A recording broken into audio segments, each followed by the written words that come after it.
Llívia ha celebrat aquest diumenge la festa de Sant Guillem, patró del municipi, recuperant tots els actes habituals d'aquest dia. El programa ha començat amb la missa a l'església de Nostra Senyora dels Àngels i a continuació ha tingut lloc la processó a l'ermita de Sant Guillem, situada al parc que porta aquest nom. Allà s'han cantat els goigs dedicats a aquest sant, precisament per demanar pluja.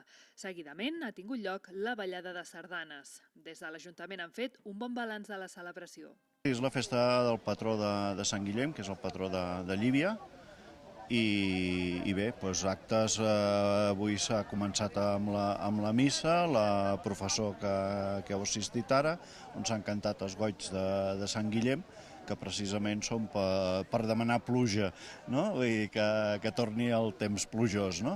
L'afluència és bastant habitual durant el que és la professó i això és els habituals del poble, no? Que algun turista que s'hi afegeix, però sí, normalment ja són el públic habitual.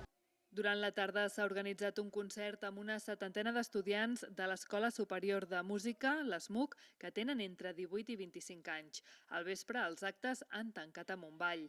Després de la Festa Major de Pesquetes i la Festa Petita de Sant Guillem, Llívia encara ara un estiu ple de propostes culturals, especialment musicals. Molta música a Llívia perquè tenim des del Festival de Música Antiga dels Pirineus en 2 concerts a Llívia, després del Festival de Música de Cerdanya, que el fem conjuntament amb Puigcerdà, en el qual oferirem 9 concerts, 5 a Puigcerdà i 4 aquí a Llívia, i després, com a novetat aquest any, el Music Festival Cerdanya, on hi haurà des del 10 d'agost fins al 21 concerts gairebé cada dia.